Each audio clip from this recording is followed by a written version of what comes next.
A psicologia das pessoas que preferem ir para a academia ao invés de barzinho. Deixa eu te fazer uma pergunta que pode parecer simples, mas que vai te fazer pensar muito mais do que você imagina. É sexta-feira à noite.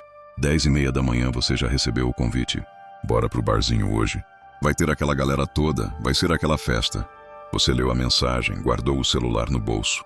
E foi pro treino, não por obrigação.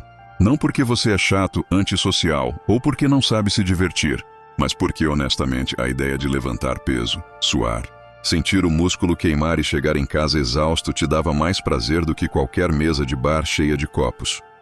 Você já parou para entender por que isso acontece?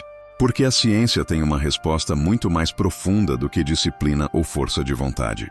O que separa as pessoas que escolhem a academia da maioria não é necessariamente o quanto elas se importam com o corpo.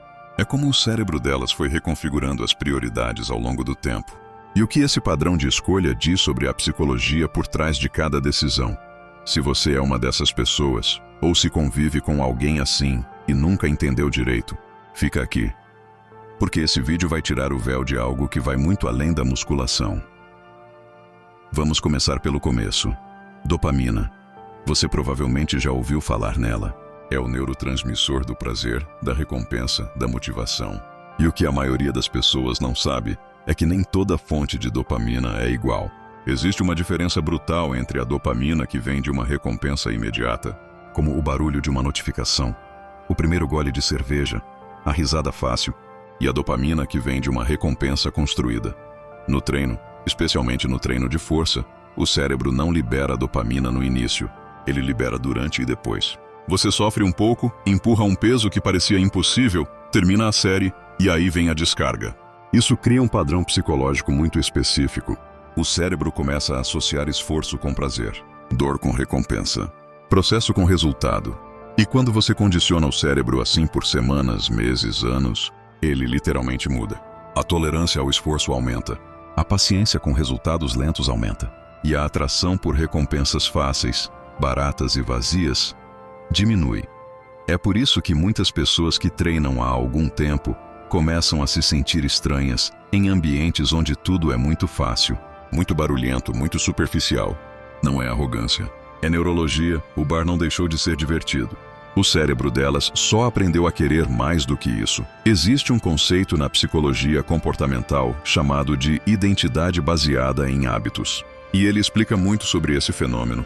James Clear, autor de um dos livros mais lidos sobre mudança de comportamento, explica assim: a maioria das pessoas tenta mudar os resultados. Vai para a academia para emagrecer, para ganhar músculo, para ter um corpo melhor. Mas as pessoas que realmente se transformam chegam num ponto onde a academia deixa de ser uma ferramenta e se torna uma parte de quem elas são. Você não vai treinar. Você é alguém que treina. Essa virada parece pequena, mas ela muda tudo.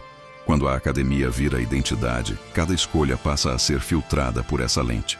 Bebo mais uma, mas amanhã tem treino.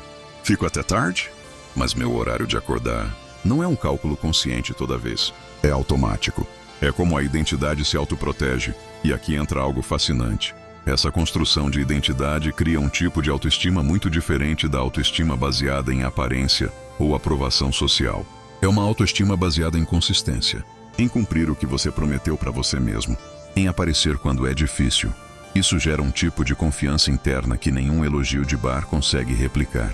E quando você tem essa confiança, você naturalmente começa a buscar ambientes que a reforcem e a evitar ambientes que a enfraqueçam. Deixa eu te contar uma história. É fictícia, mas você vai reconhecer alguém nela.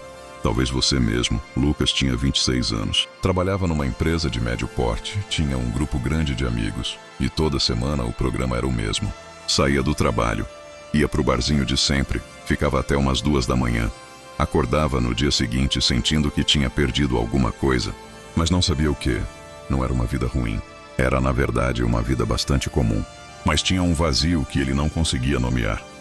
Num domingo à tarde, por puro tédio, ele foi a uma academia próxima de casa, sem pretensão, sem plano, só para fazer alguma coisa diferente. Na primeira semana, ele odiou. Na segunda, ele odiou menos.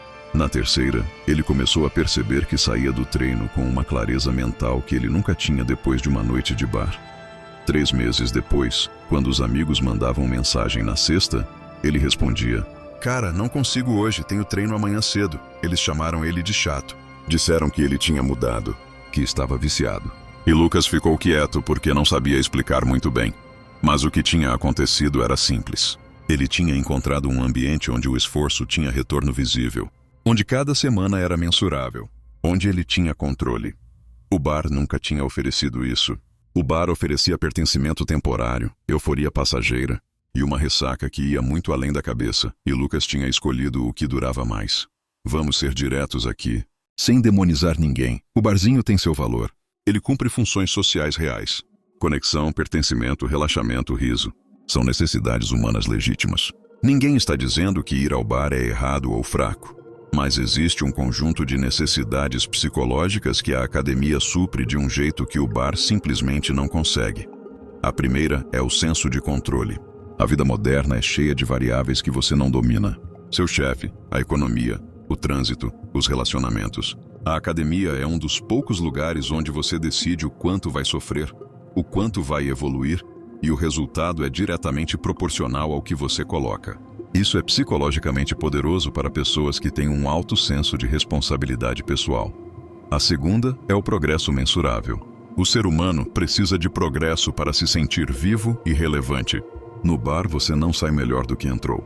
Na melhor das hipóteses, sai igual. Na academia você pode sair tendo batido um recorde pessoal. Essa diferença parece pequena, mas acumulada ao longo do tempo. Ela é enorme para a autoestima. A terceira é a solidão produtiva. Esse é um ponto que pouca gente fala. Muitas pessoas que preferem a academia são introvertidas ou semi-introvertidas. Elas precisam de momentos onde estão presentes consigo mesmas, com seus pensamentos, com o próprio corpo, sem precisar performar sociabilidade. A academia permite isso. Você está num ambiente coletivo, mas não é obrigado a se comunicar com ninguém. Pode estar completamente dentro de si mesmo. E a quarta é a conexão com o corpo. Vivemos num mundo extremamente mental. Trabalhamos na frente de telas, pensamos, planejamos, analisamos. A academia é um dos poucos momentos em que o corpo deixa de ser um veículo para se tornar o protagonista. E para pessoas que passam o dia inteiro na cabeça, isso é quase uma meditação ativa. Pesquisas em psicologia do exercício identificaram alguns perfis que têm maior tendência a criar esse vínculo profundo com o treino. Não é um retrato fechado. As pessoas são complexas. Mas é interessante se reconhecer nesses padrões. O primeiro é o perfil orientado a metas. São pessoas que precisam de objetivos claros para se sentir motivadas. O treino funciona como um sistema perfeito para esse tipo. Tem metas de curto, médio e longo prazo, tem progressão, tem ciclos. O bar não tem isso.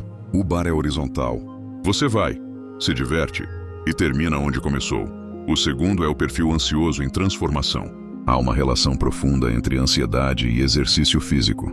O treino de alta intensidade é fisiologicamente muito similar à resposta de estresse, mas com uma saída controlada. O corpo ativa o sistema de luta ou fuga, e então você usa essa energia. Pessoas com ansiedade muitas vezes descobrem que o treino é uma das poucas coisas que realmente silencia a mente. O terceiro é o perfil de alta autodisciplina. São pessoas que encontraram na academia um espelho do próprio caráter, que valorizam consistência acima de tudo, que veem beleza na rotina. Para elas, o treino não é sacrifício, é a expressão de quem elas são. E o quarto, talvez o mais poderoso de todos, o perfil em reconstrução. São as pessoas que chegaram à academia depois de uma ruptura, um término difícil, uma perda, um fracasso, uma fase de caos, e encontraram ali um chão, um lugar onde o progresso era possível quando tudo mais parecia fora de controle. Para essas pessoas, a academia não é só um lugar de treino. É um lugar onde elas se encontraram de volta. Agora, nem tudo são flores. Existe um preço psicológico real para quem escolhe esse caminho. E é importante falar sobre ele. Quando você começa a priorizar o treino de forma consistente, algumas relações mudam. Amigos que antes compartilhavam todos os fins de semana passam a te ver menos. Às vezes surgem comentários velados. Você mudou. Você ficou chato. Você acha que é melhor que a gente. E isso dói. Especialmente no começo, quando a identidade ainda está sendo construída e você ainda precisa de aprovação externa para se sentir seguro. Psicólogos chamam isso de dissonância relacional. Quando o crescimento individual desalinha com o nível do grupo, não é culpa de ninguém. As pessoas ao redor não estão erradas por gostarem do bar. E você não está errado por preferir o treino. Mas esse desalinhamento cria atrito, e o atrito incomoda.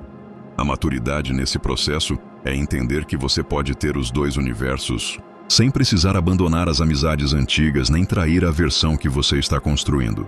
A questão é dosagem e clareza, mas também é verdade que algumas relações simplesmente não sobrevivem quando você muda de prioridade. E isso, no longo prazo, costuma ser um filtro natural, doloroso, mas necessário. Chegamos ao ponto mais importante de tudo isso. A preferência pela academia em vez do bar, quando genuína e consistente, não é sobre saúde. Não é sobre estética. É sobre valores. É sobre o que você acredita que merece o seu tempo. O filósofo Sêneca disse algo que tem mais de 2000 anos e continua absurdamente atual. Não é que temos pouco tempo, é que desperdiçamos muito. As pessoas que escolhem a academia em vez do bar não necessariamente acham que bar é desperdício para todo mundo. Mas elas chegaram a uma conclusão interna de que, para elas, naquele momento da vida, existe algo que vale mais. E isso é um ato de autoconhecimento profundo. Saber o que você quer. Saber o que te preenche. Saber o que, daqui a 10 anos, você vai olhar para trás e sentir que valeu. Ninguém no leito de morte se arrepende de ter treinado quando poderia ter bebido. Mas muita gente se arrepende de não ter construído o corpo que queria quando tinha saúde e disposição para isso. Então, recapitulando o que a ciência e a psicologia nos dizem sobre essas pessoas, elas não são superiores, não são sem defeitos, não são isentas de inseguranças, mas elas em algum momento da vida fizeram uma escolha silenciosa de longo prazo, numa cultura que glorifica o prazer imediato. E esse padrão de adiar a gratificação, de buscar recompensas reais, de construir identidade através da consistência, se reflete em praticamente todas as áreas da vida delas, no trabalho, nos relacionamentos, nas finanças, na forma como lidam com a adversidade. A academia, no fundo, nunca foi sobre o corpo. Foi sempre sobre quem você decide se tornar. Um treino de cada vez. Se esse vídeo te fez se reconhecer ou te fez entender melhor alguém ao seu redor, deixa o like. Isso ajuda muito o canal a continuar trazendo esse tipo de conteúdo. E se você tem um amigo que nunca entendeu por que você prefere o treino ao barzinho, manda esse vídeo para ele. Até o próximo.